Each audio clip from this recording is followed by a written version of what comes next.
Bienvenidos a este nuevo contenido de geopolítica. Hoy vamos a hablar de un tema muy interesante que es la geopolítica de las religiones, ¿sí? Un tema muy difícil de abordar, por eso nosotros el análisis que vamos a hacer o el comentario que vamos a hacer es respecto a cuáles son las preguntas a nivel de geopolítica de las religiones que son válidas plantearse en este tema, ¿sí? Un tema amplio, complejo, entonces vamos a abordar qué tipo de preguntas son útiles para el análisis geopolítico, ¿ok?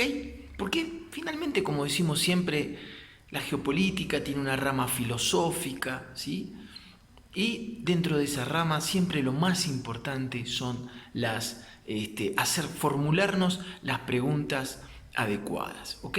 Bien, ya nos metemos en el tema. Primero vemos cómo o comprobamos cómo las religiones, ¿sí?, se encuentran en el corazón de la geopolítica mundial. Entonces, una de las primeras preguntas que nos podemos hacer es: ¿debemos hablar de un despertar de las religiones en el siglo XXI?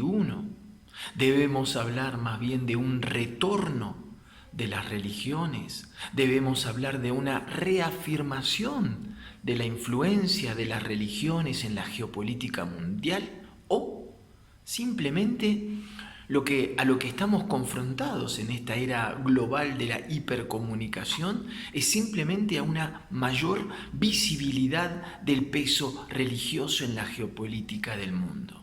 ¿Sí? Tal vez se trate un poquito de cada una de estas preguntas, ¿sí? Es decir, un retorno de la religión, es una reafirmación de la influencia del religioso, una mayor visualización del tema religioso. Después, otro tema importante, ¿sí?, que después lo vamos a ver al final del video, cuál es la diferencia entre lo religioso y lo espiritual. Pero sea como sea, ¿sí?, las religiones o la religión dicen más que nunca presente en este principio de siglo XXI, ¿sí?, en lo que es el posicionarse. ¿Qué quiere decir presente? Quiere decir posicionarse hoy en día como un actor de mucho peso en el tablero geopolítico del mundo, ¿sí?, y sobre todo como una fuerza constructora o una fuerza seteadora, si nos ponemos en un lenguaje informático, ¿sí?, una fuerza que configura y está configurando más que nunca la historia de la humanidad. ¿Y quién lo hubiese dicho? Esto sucede hoy en el siglo XXI, en plena época de la robótica, de la neurociencia, de la inteligencia artificial. La religión sigue más viva que nunca, con un gran peso en el tablero geopolítico del mundo. Un poquito de historia hagamos. Ya desde 1945 y mucho antes también, ¿sí?, tal vez desde siempre, una cantidad muy importante de conflictos en el planeta presentan una dimensión de tipo religioso, ¿sí? Y vale aclarar, y esto es muy importante, que de ninguna manera uno está diciendo que en los conflictos el único elemento para explicar dichos conflictos o violencias entre pueblos es el religioso. Lo que estamos diciendo es que en numerosos conflictos o hechos geopolíticos la religión tiene una incidencia significativa y que en el caso de algunos conflictos, ¿sí?, no todos, para nada, las religiones, ¿sí?, en algunos conflictos son las que dividen los pueblos. Bien, algunos ejemplos no tan lejanos, ¿sí? Kosovo, recuérdenlo, ortodoxos versus musulmanes. El conflicto de la Cachemira entre Pakistán e hindú, musulmanes justamente contra los hindú, en Timor del Este, musulmanes contra católicos, Chechenia, ortodoxos contra o versus musulmanes, los Balcanos, ortodoxos, católicos y musulmanes enfrentados, Irlanda del Norte protestante versus católicos, Afganistán fundamentalistas islámicos contra chiitas y musulmanes moderados, Sudán del Sur musulmanes contra cristianos, Chipre musulmanes ortodoxos, Tíbet ateos, ¿sí?, versus budistas. Millones de ejemplos donde comprobamos que la religión se encuentra en pleno corazón de los conflictos geopolíticos en el mundo. Ni que hablemos de un tema que amerita otro video, la geopolítica y la diplomacia del Vaticano.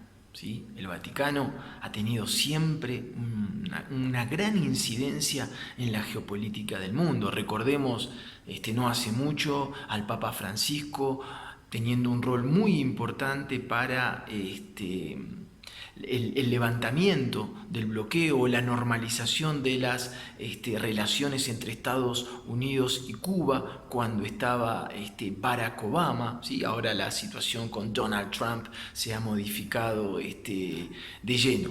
Sin embargo, una de las preguntas, ¿sí?, que uno también se puede hacer es ¿cómo es que las religiones lograron introducirse o emerger o si bien tal vez simplemente mantenerse en las disputas por el poder dentro del mundo, ¿sí?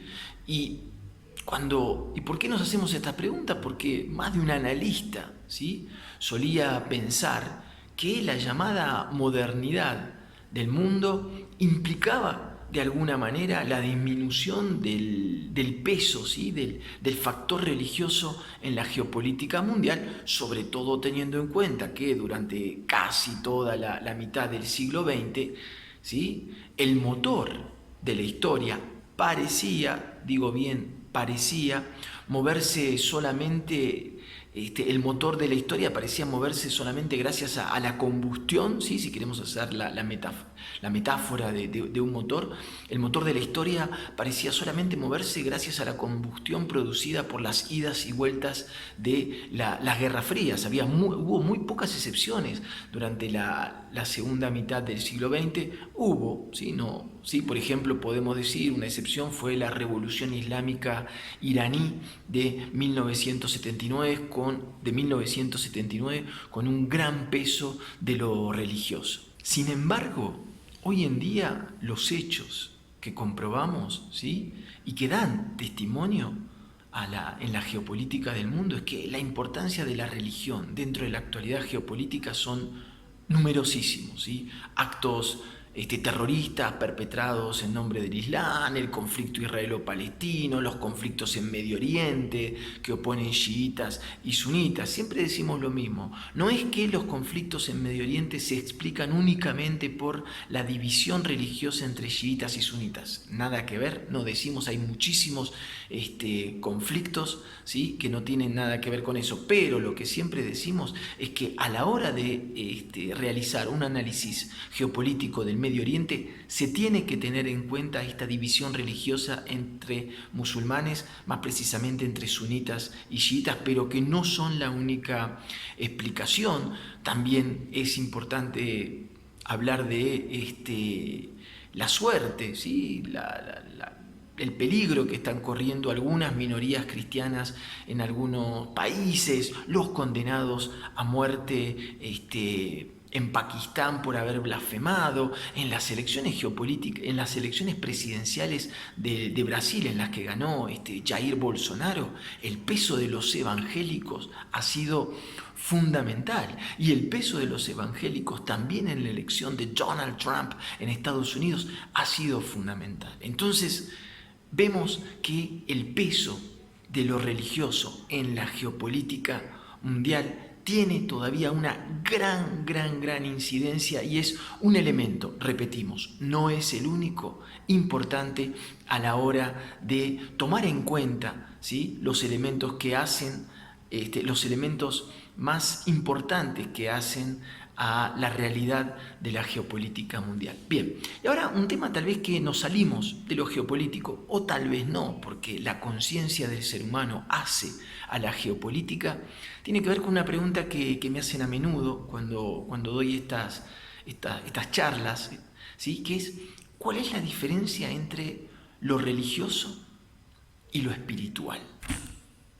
Entonces, una de esas diferencias, ¿sí?, entre lo espiritual y lo religioso para muchos es como la superficie de lo espiritual, ¿sí? Es como la punta del iceberg. ¿Por qué? Porque lo religioso tiende a poner, o lo religioso tal como lo conocemos hoy, tiende a poner a sus fieles en cajas que separan. No hagas esto, no hagas lo otro, mi religión es la que vale, ¿sí? No te juntes con tal, si no haces las cosas de esta manera, tú no podrás llegar a la vida eterna, al paraíso, al karma, al nirvana, perdón, a lo que sea.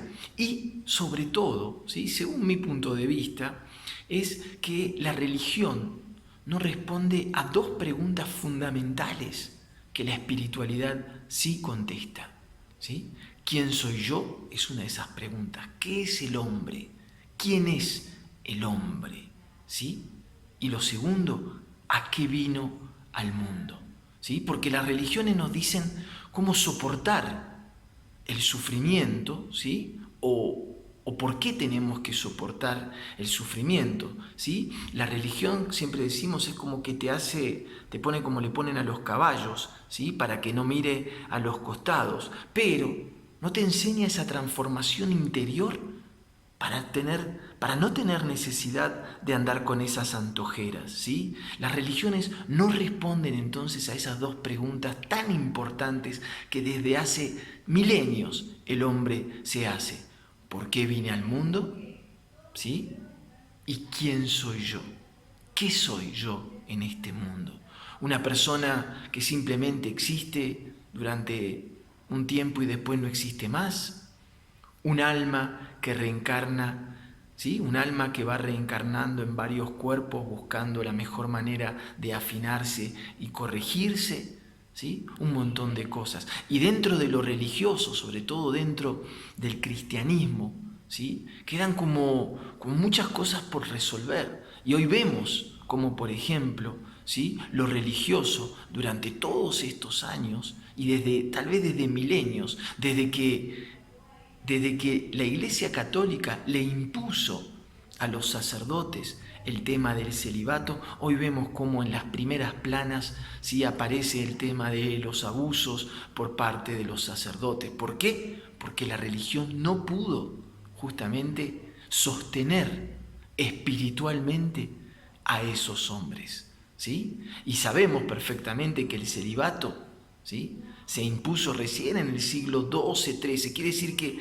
casi durante 10 siglos el celibato no era obligatorio en los sacerdotes, lo cual suena bastante lógico, porque si una persona te quiere ayudar, ¿sí?, a estar bien con tu familia, estaría bueno que tenga esa familia. Yo sé que nos fuimos un poquito de tema, pero siempre es muy importante entender la diferencia entre espiritualidad y religión. De alguna manera, ¿sí?, la religión es una institucionalización de lo espiritual, así como, si nos vamos a un ejemplo geopolítico, ¿sí?, las experiencias estalinistas, cubanas, venezolanas, soviéticas, etcétera, ¿sí?, son una institucionalización, ¿sí?, del marxismo o del comunismo, ¿sí? Una cosa es la espiritualidad, otra cosa es la religión. Una cosa es el comunismo, ¿sí?, otra cosa es su institucionalización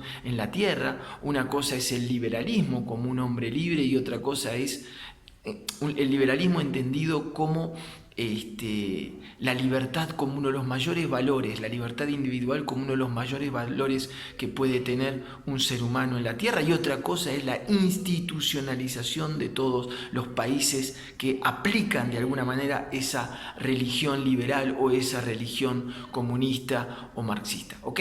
Por ahí nos fuimos de tema, pero como decimos siempre, todo tiene que ver con todo. Te agradezco muchísimo, como siempre, tu interés y te digo hasta el próximo contenido.